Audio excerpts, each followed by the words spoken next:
I'm reading from the Poetics of the Plague. It's my latest book that's published by Spinifex Press. It's a diary of the pandemic from the 2.2 lockdown last year through to the lockdown 4, lockdown 5 and a summary of lockdown 6 this year. I'm just going to read a few things from it.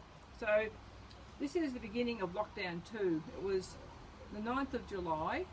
This is day 1, and there were 165 cases and no deaths. So day 1. Back to square 1. Pandemic worsens. Premier Andrews forced to act. Restrictions back on. Stage 3. We were so hopeful. We were so hopeful. Thought the worst was behind us. Yep. Pie in the sky. Long road. A long road ahead as we're confirmed. Oh, sorry. I'll start again. Long road.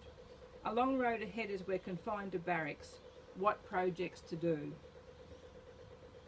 40 days and counting. Counting down the days. Trying to create some zen. Mindful daydreaming. So, past the popcorn while I settle in to watch the horror movie. Chrissy Hills Asylum. Some places are hell, but we're lucky to be in a country retreat. Yes, an oasis, a sanctuary, and a haven, our own asylum. Patience is such a virtue when the days ahead seem long, but time will roll on. Haiku OCD medication. Making the words fit. Fingers on the move, counting all the syllables. It's an obsessive counting disorder that is uncontrollable. Words broken into their parts. It's meditative. Form and content meld. Now this is day 24. It was the 1st of August and we had 397 cases and 3 deaths. And this is called Pandemic Allergy, and it was written after I read an article in The Guardian by Sophie Black. And things were starting to get grim by this stage because the numbers were going up, and we were into day 24, the 1st of August. Pandemic Allergy, after Sophie Black. During the first wave, morale-boosting messages graced our homes and streets. Now rainbows have peeled off fences along empty suburban streets, while the chalk pictures on our paths have long washed away. A deep spectral fear hangs over Melbourne like a widow's long black veil. Life is so different. Playgrounds taped over, the CBD deserted, skate bowls gravelled up. First hotspots were named, then the towers were locked down.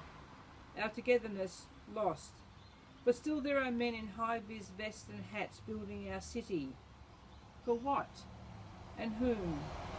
We live in a ghost town, zombies in designer masks, shrugging off grief by acknowledging that others are so much worse off. The people battling mental illness, losing homes, the ones unemployed, those losing loved ones. They are among us, neighbours, friends and work colleagues.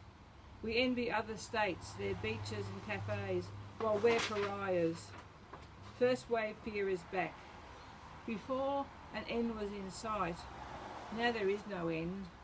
Trying to make sense of an unravelling world that is downright mad. And then we have...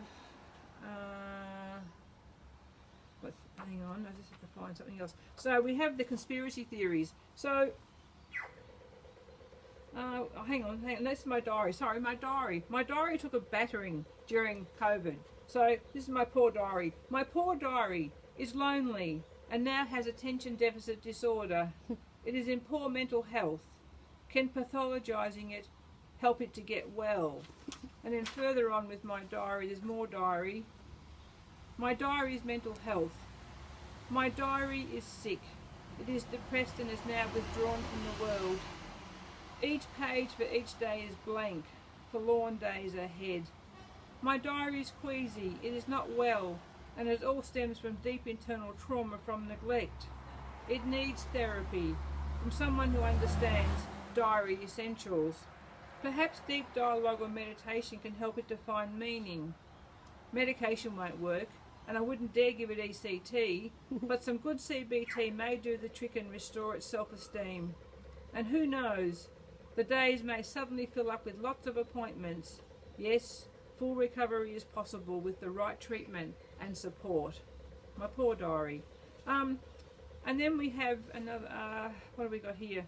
Oh, Trump's legacy. So Trump was very big in our lives in 2020. We had the election, the USA election, and Trump was just grandstanding all around the world. And it was just extraordinary how he captured our attention. It was just extraordinary. So this is called Trump's legacy. It was after the election. Is it after the election? It might have been after the election, when he wouldn't accept that he lost. So Trump's legacy. What legacy will Trump leave? This man with a dark charisma who holds white disgruntled men in the palm of his hands while promising them the greatness they crave.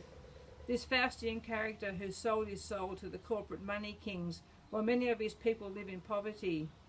This man who cannot accept the people's will and is undignified in a defeat he can't bring himself to admit. What's left of this man? And his fake orange face, fake hair, fake politics. This sad man of straw who strutted the stage like a king, who is Lear, beset by madness, watching his house of cards cave in around him. While we witness his fall, we wonder what forces brought him to power, how he garnered such popularity, held America captive to his hopelessness and paranoia. What will history say about Trump's short, bizarre reign? And I'll just finish with 16 long months. So this is day 19 of the 5.0 lockdown. I think it is. Yes, 5.0 lockdown. Day 19, 15th of June 2021. So we're into 2021, and this is called 16 long months. It's been 16 months of life with COVID for we Melburnians.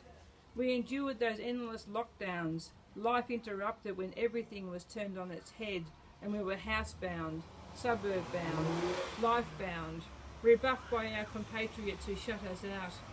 We were the unclean contagion. We peer into each other's eyes with a knowing look. Melburnians understand. Yes, we went through hell as we sat alone in our homes, jobless, poverty at our doors, restless in the curfew, our lives in free fall, spiralling into the COVID vortex, wondering why. We kept our distance, wore our masks, counted the days, watched Dan's press conferences, waited and waited for the virus to be tamed, braved the setbacks and the grinding, ceaseless groundhog days of thinking that this will never end. Melburnians will always have a deep bond with each other, when words won't be needed to say, yes, I was there. I lived through the cruelest times with you when we bore the brunt of the fight on our pandemic island. I think that